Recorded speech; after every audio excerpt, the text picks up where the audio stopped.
ایک ایسی تختی جس میں اس کائنات کے تمام راز لکھے ہوئے ہیں۔ کون کب مرے گا، کس کو کتنا رزق دیا جائے گا، اور کس کی زندگی میں کون کون سے حالات درپیش ہوں گے، کس کو کس طرح کی موت آئے گی، اور کون کس حال میں مرے گا، اور کس کا حشر کیسا ہوگا۔ الغرض تمام زمین و آسمان اور اس پر اسرار دنیا و کائنات کے تمام راز اس تختی پر تحریر ہیں۔ پیارے دوستو، کیا آپ جانتے ہیں کہ لوح محفوظ کیا ہے اور یہ کہاں پر ہے؟ اللہ تبارک و تعالیٰ نے لوح محفوظ کو کس طرح پیدا کیا، اس کی شکل و صورت کیسی ہے، اور اس کو کس چیز سے بنایا گیا، اور لوح محفوظ کے اندر اس کائنات کے کون کون سے راز تحریر کیے ہوئے ہیں۔ اور جب اللہ تبارک و تعالیٰ کسی کام کا ارادہ فرماتا ہے تو اس کام کو کیسے سر انجام دیا جاتا ہے، اور لوح محفوظ پر اللہ تبارک و تعالیٰ نے کس فرشتے کی ڈیوٹی لگائی ہوئی ہے،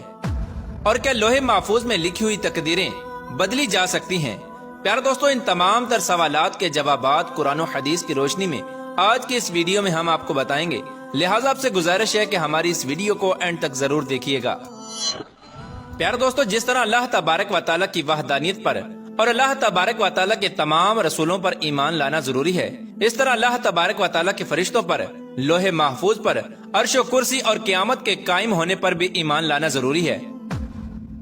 لوح ایک عربی زبان کا لفظ ہے جس کا مطلب ہے تختی، اور محفوظ اسے کہتے ہیں جس کی حفاظت کی جائے۔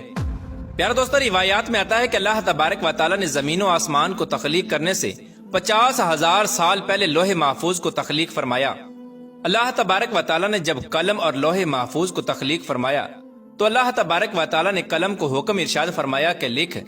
تو قلم نے اللہ تبارک و تعالیٰ کی بارگاہ میں عرض کیا، یا رب العالمین کیا لکھوں؟ تو اللہ تبارک و تعالیٰ نے ارشاد فرمایا کہ اس کائنات کی ابتدا سے لے کر انتہا تک تمام تر معمولات کو لکھ دے۔ تو قلم نے اللہ تبارک و تعالیٰ کے حکم کے مطابق لوح محفوظ پر تمام تر معمولات کو لکھ دیا۔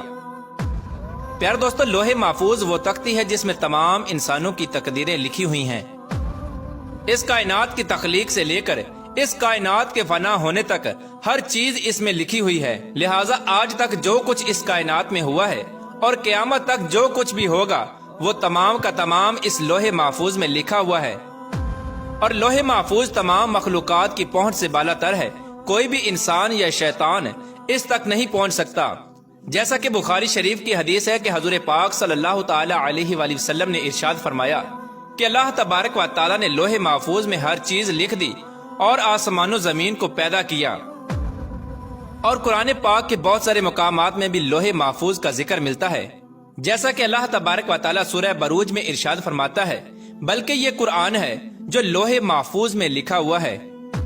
قرآن پاک کی اس آیت کریمہ سے پتہ چلا کہ قرآن پاک بھی لوح محفوظ کی تختی پر لکھا ہوا ہے، اور ہمارے پاس جو قرآن پاک موجود ہے یہ وہی قرآن پاک ہے جو لوح محفوظ میں تحریر کیا ہوا ہے۔ اور ایک دوسرے مقام پر اللہ تبارک و تعالیٰ قرآن پاک میں ارشاد فرماتا ہے، اور ہم نے ہر چیز لوح محفوظ میں شمار کر رکھی ہے، یعنی اللہ تبارک و تعالیٰ نے ہر چیز کو اس جہان میں واقع ہونے سے پہلے ہی لکھ دیا تھا۔ پیارے دوستو، لوح محفوظ کو اللہ تبارک و تعالیٰ نے سفید موتیوں سے بنایا ہے، اور اس کے صفحات یعنی پیجز سرخ یاقوت کے ہیں، اور اس کی تحریریں نور سے لکھی ہوئی ہیں۔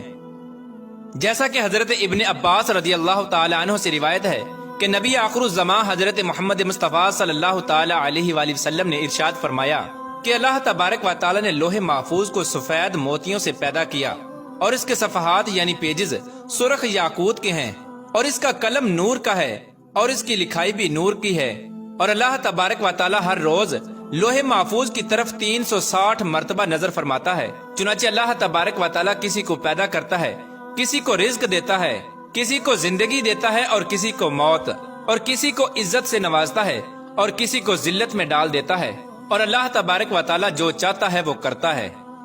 پیارے دوستو، روایات میں آتا ہے کہ لوح محفوظ کی لمبائی زمین و آسمان کے برابر ہے، اور اس کی چوڑائی مشرق اور مغرب کے برابر ہے۔ لوح محفوظ عرش کی دائیں جانب ہے اور عرش کے ساتھ لٹکی ہوئی ہے، اور اس کی اصل ایک فرشتے کی گود میں ہے۔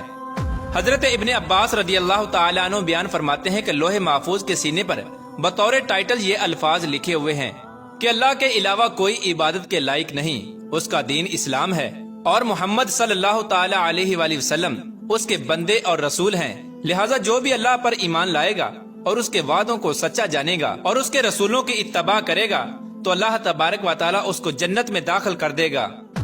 پیارے دوستو، لوح محفوظ پر اللہ تبارک و تعالی نے اپنے مقرر فرشتے حضرت اسرافیل علیہ السلام کی ڈیوٹی لگائی ہے، جیسا کہ حضرت ابو سنان رحمت اللہ تعالی علیہ فرماتے ہیں کہ اللہ تبارک و تعالی کے سب سے زیادہ قریب لوح محفوظ ہے جو عرش کے ساتھ لٹکی ہوئی ہے۔ جب اللہ تبارک و تعالی کسی شے کا ارادہ فرماتا ہے تو لوح محفوظ میں لکھ دیتا ہے، تو یہ لوح محفوظ حضرت اسرافیل علیہ السلام کے ماتھے کو آ کر ٹکراتی ہے، جبکہ حضرت اسرافیل علیہ السلام اللہ تبارک و تعالی کی عظمت کی وجہ سے اپنے سر کو جھکائے ہوئے ہیں اور اپنی نظروں کو نہیں اٹھاتے۔ جب لوح محفوظ کی تختی حضرت اسرافیل علیہ السلام کے ماتھے سے آ کر ٹکراتی ہے تو حضرت اسرافیل علیہ السلام اس میں نظر کرتے ہیں، اگر اس میں اللہ تبارک و تعالی کا حکم آسمان والوں کے متعلق ہوتا ہے تو حضرت اسرافیل علیہ السلام میکائیل علیہ السلام کے سپرد کر دیتے ہیں، اور اگر کوئی حکم زمین والوں کے متعلق ہوتا ہے تو حضرت اسرافیل علیہ السلام اس حکم کو حضرت جبرائیل علیہ السلام کے سپرد کر دیتے ہیں۔ بس سب سے پہلے روز قیامت جس چیز کا حساب ہوگا وہ لوح محفوظ ہوگی۔ پیارے دوستو، جب روز قیامت اللہ تبارک و تعالی لوح محفوظ کو حساب کے لیے بلائے گا تو اس کے سب جوڑ کانپ رہے ہوں گے، تو اللہ تبارک و تعالی لوح محفوظ سے فرمائے گا کہ کیا تو نے میرے حکم پہنچا دیے تھے؟ تو لوح محفوظ اللہ تبارک و تعالی کی بارگاہ میں عرض کرے گی، جی ہاں یا رب العالمین۔ تو کہا جائے گا تیرے حق میں کون گواہی دے گا؟ تو وہ اللہ تبارک و تعالی کی بارگاہ میں عرض کرے گی، حضرت اسرافیل علیہ السلام۔ تو اس وقت حضرت اسرافیل علیہ السلام کو بلایا جائے گا۔ اس وقت حضرت اسرافیل علیہ السلام کے بھی جوڑ کانپ رہے ہوں گے۔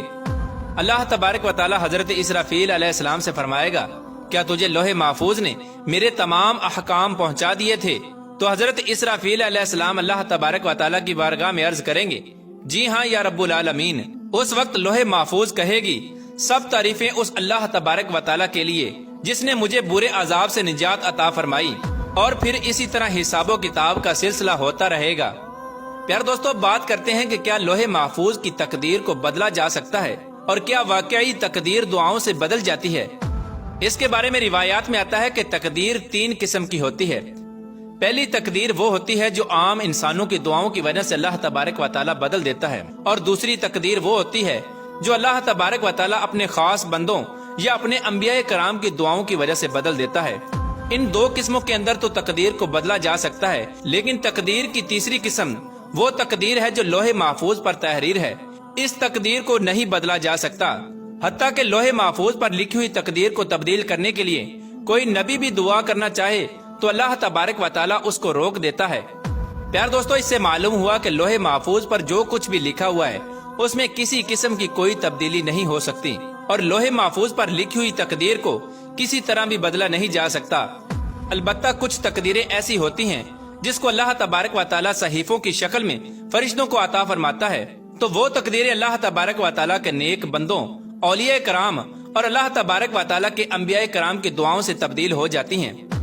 اللہ تبارک و تعالی سے دعا ہے کہ اللہ تبارک و تعالی ہمارے تمام صغائر کبائر گناہوں کو معاف فرمائے، اور اپنے پیارے حبیب حضرت محمد مصطفیٰ صلی اللہ تعالی علیہ وآلہ وسلم کی شریعت کے مطابق زندگی گزارنے کی توفیق عطا فرمائے، اور ان کی محبت کے اندر جینا مرنا نصیب فرمائے۔